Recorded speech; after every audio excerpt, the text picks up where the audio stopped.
everybody, I'm Jacob. You ever think about what life was like before the remote control was invented? Just imagine, every time you wanted to change the channel, you had to actually get up, walk over to the TV, and change the channel dial. We'll be right back after these messages. Don't touch that dial.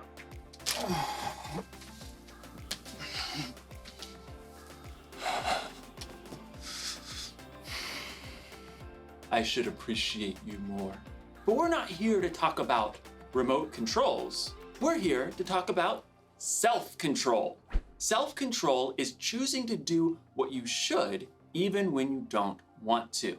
Hey, wouldn't it be cool if we had a remote control for ourselves? An actual self-control? That way, if I was ever feeling bored or something, I could just, change the channel. Like, all right, you varmint. You've met your match. I'm the fastest channel switcher on this side of the Colorado. Sure is lonely out in space. Fall back. Fix his target. Pass! Sorry, Miss Ackerman.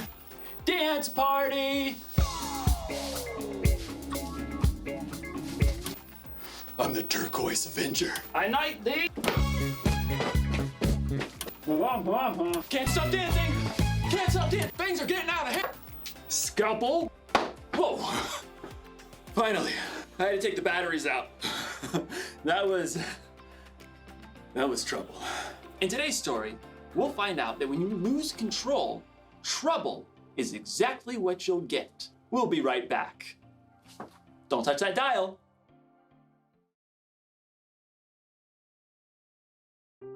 The Bible. It's 66 books of history, stories, letters, and poetry that fit together to form God's one big story. The epic adventure of how He created us and loves us so much that He made a way to rescue us. As we travel through the Bible, from Genesis to Revelation, we discover people who met God and found their lives changed forever. Now, for an amazing story, inspired by the book of Proverbs, chapter 25, verse 28. Theo Brickman knew he had the perfect name. He had been building brick creations ever since he could wrap his chubby baby hand around a mega brick. Brick! As Theo grew older, he moved on to brick building kits, but soon his imagination raced ahead of any building kit or building instruction set you could ever buy. I want to build Jupiter, all of Narnia, a ginormous flying pizza. Theo even got a job at a brick building store so he could spend his days surrounded by bricks. So he was overjoyed when he found out that a brick building TV show called Brick Bosses was going to be holding auditions in his town. I'll get on the show for sure. On the day of auditions, several dozen other people showed up along with Theo. He jostled up to the front for a good spot. I bet not one of them can beat me. A tiny lady with iron gray hair eyed him sharply as she addressed the competitors. I am Althea Legoami, and I shall be judging you on originality, technical skills, and overall conduct. There is a break room if you need a snack or rest, but no food may be eaten here in the brick room.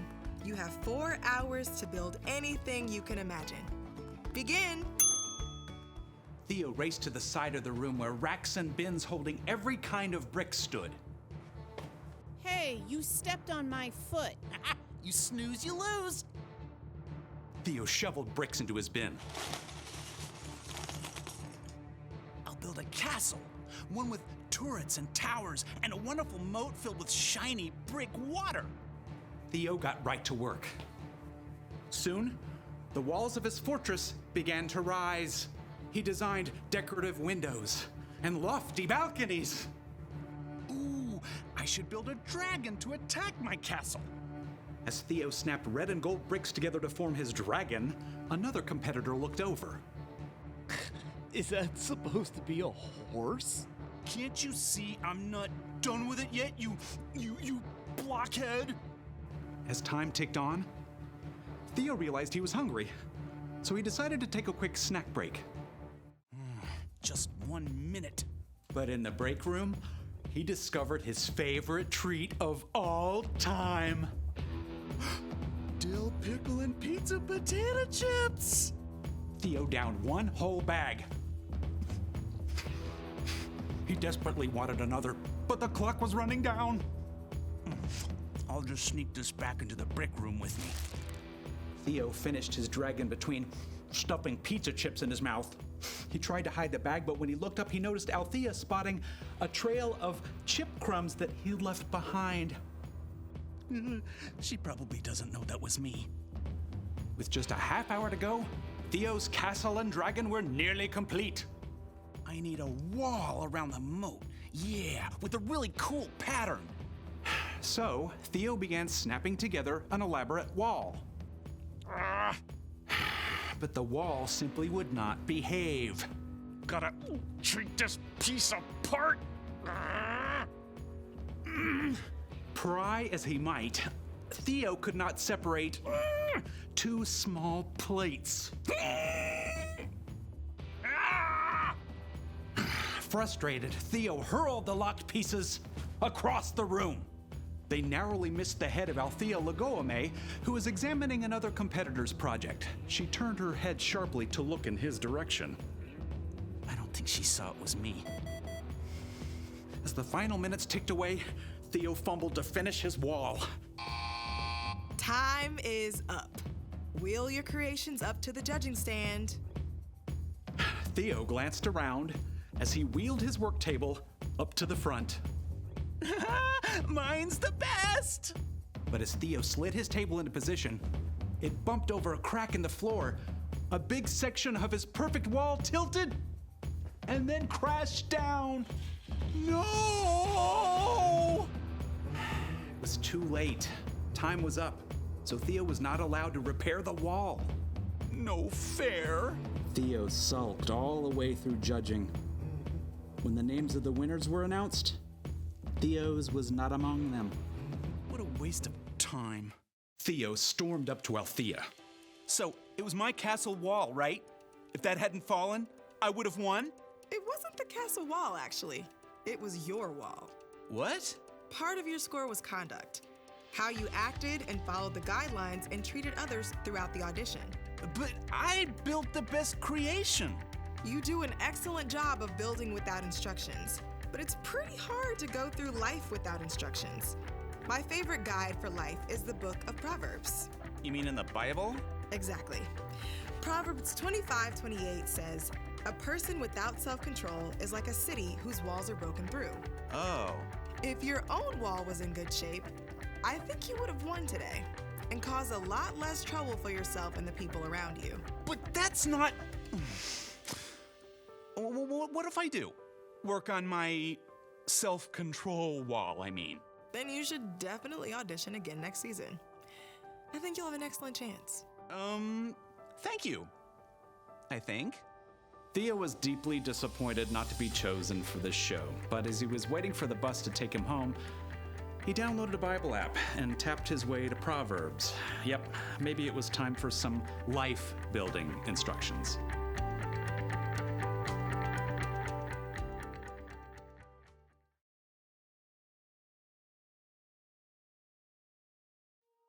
One of the wisest people ever, King Solomon, wrote this: "A person without self-control is like a city whose walls are broken through." People used to live in cities with walls around them to protect themselves from their enemies. So, if there was ever a hole in the wall, it meant trouble. You may not have ever lived in a city with a wall, but you can imagine what it would be like if there was a hole in the wall of your home. Ma, there's rain coming through the hole again. And there's a tiger. Huh. Oh, tiger, Ma!